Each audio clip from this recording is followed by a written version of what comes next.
Kyle Busch wins for the 8th time in the first 20 races of the season. That ties the record set by Jack Ingram, who won 8 of the first 20 races of the season back in 1984. That was the year before Kyle Busch was even born. Perspective. It's got to be a good feeling for Kyle Busch now going into the big race, the Brickyard 400 tomorrow, knowing you just won. You got some momentum on your side, and he needs that. It's a big race. It means everything, doesn't it? It does. Oh, yeah. It's all in your head. You know you got it done one night. Carry it on to the next day. Nothing wrong with that. Is there anybody better than Kyle Busch? He's won 5 of his last 6 starts in the NASCAR Nationwide Series. He's not going to win the championship, but this guy is dominant when he gets in the car and wins races. No, it's 2 things. Number one, he's won 8 races now this year, which is very impressive because we're a little bit past halfway. And then the second thing is he's led every race he's run, which, Vince, I believe is 16. That's a strong, strong number when you've led every race you've entered. No, he's good. There's no doubt about that. We all know that. He knows it. Take a look at that. I'm the man, and he is the man. He got it done tonight. Carl Edwards gave it a run, but he came up just a little bit short. He's with Shannon Spake. Well, Carl, the good news is that people will no longer be talking about last week's race. They are now going to be talking about this finish. Tell me what that was like coming down to the line with the 18. Well, I pegged him to, I predicted him to take off a little bit late, so I laid back just a little. And as soon as he saw me lay back, he took off. So he got me on the start, and then I could get under him and I could work him. We had better tires. It's amazing how fast they are on those old tires. We've had some good races here, and he beat us today. But I just got to thank Fastenal, Copart, Ford, Aflac, and all my fans for sticking behind me this week. That was a good way to, a good race to get out of the way. That was a lot of fun. I'm glad it ended up the way it did. Drew made a great call on pit road, so that's good. How much did you work on that car this evening? I think Drew was counting rounds. It was 9 or 10 rounds in the left rear, but yeah, congrats to Kyle and those guys again. That car was class of the field. We couldn't outrace them, so Drew outsmarted them, and you know, second is what we came here for, but at least it was exciting. Carl Edwards, another exciting finish here at ORP. Starts 19th tomorrow over at IMS. Well, and Kyle Busch still celebrating his 8th win of the season. Solid run for Eric Amarola tonight. He finished 3rd for Junior Motorsports. He's with Rick DeBrule. Yeah, and this is a little bit of redemption. Last night in the truck race, you had an absolutely miserable experience. Does this make up for it? Yeah, anytime you come out and run good in a nationwide race like this, it makes you feel better. Just want to thank Dale Jr. and everybody at Junior Motorsports, Kelly and Tony Jr. and Pops. All these guys on this GT Vodka Chevrolet, man, they worked their guts out today in practice. I think we made more laps than anybody.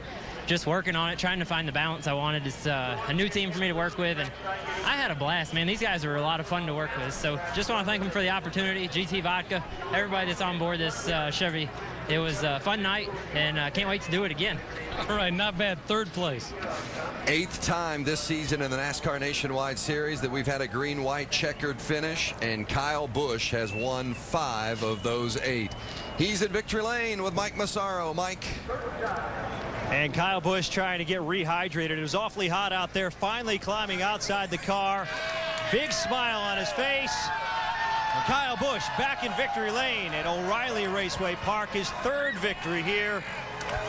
And man, it didn't come easy. It looked like you had this thing wrapped up until that last caution came out. How would you describe that battle with Carl? It was a good, clean, hard-fought battle. And when you treat people with respect, that's what you get. You get respect back. So Carl was awesome tonight. Can't thank the rest of these competitors. I had a tough battle there in the beginning with Trevor Bain. I mean, I had to do what I had to do to get by him sometimes. But, man, I can't thank FleetLocate.com enough. These guys, Joe Gibbs Driven Racing Oil, NOS Energy Drink, C-Line Designs, Jim Sexton, Gillette, Marquee Jets, Electric Sunglasses, and, of course, the fans. I mean, it's fun to come out here and put on a good show like this, and hopefully they enjoyed it. As if this win wasn't impressive enough, you didn't practice this car at all. You came over here, jumped in for qualifying, and then went out and got the victory. How were you able to do that? Just these guys, I mean, they build such great race cars. They bring great race cars to the shop, so it's all back on them. They did a great job for me, and we've seen Carl Edwards do it before that way, so glad I was able to do it. One of the key moments was the restart there on the green-white checker. How were you able to get such a good jump? I just knew that I had to get going, and I had to get a good launch, and you know me, if people want to call Ron Hornaday the restart king, I smoked him tonight, so better relabel that one. Congratulations. Thanks. Kyle Busch in Victory Lane. Vince? Kyle Busch led the final 80 laps tonight, and he scores his 8th win of the season. Kyle celebrating at O'Reilly Raceway Park. He's the winner tonight. This copyrighted telecast may not be reproduced, retransmitted, or used in any form without the authorized written consent of NASCAR Broadcasting. NASCAR would like to thank all of our loyal fans for your continued support, and we hope you enjoyed today's broadcast. Welcome back to our O'Reilly Raceway Park down here with your points leader, Brad Keselowski, who finished 8th here this evening. But this was a tough night for you guys. You had the problem on the start of the race, the checkup.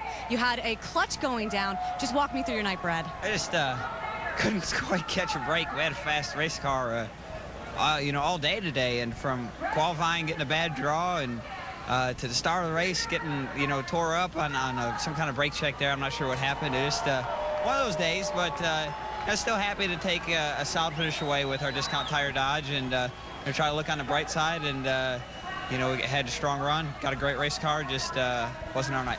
Now, you and Carl have obviously given us a lot to talk about this weekend. A little bit more tonight because you guys were racing side by side. Did that come into your mind at all while you were right next to Carl? I tried not to. I was racing a lot of guys hard all night. Just good, hard, short track racing, and that's what this is all about. That's what O'Reilly Raceway Park's about, and why it's one of the best racetracks out there. 205 points, Brad Keselowski, still your points leader. Well, Brad Keselowski does indeed keep his points lead here tonight, but Carl Edwards gained 23 points.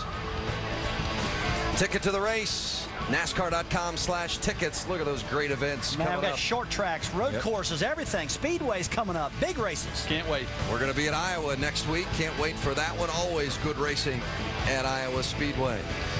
Brad Keselowski will have the points lead. Carl Edwards is chasing him. Tonight, it was Kyle Busch. That wraps up the racing here tonight at O'Reilly Raceway Park. Make sure to tune in tomorrow for the Brickyard 400, presented by Golden Corral at 1 o'clock Eastern on ESPN. Coverage begins with NASCAR Countdown at 12 noon. Don't forget, next weekend is the NASCAR Nationwide Series at Iowa, 7 Eastern on ESPN2. Congratulations again to Kyle Busch. This has been a presentation of ESPN, the worldwide leader in sports.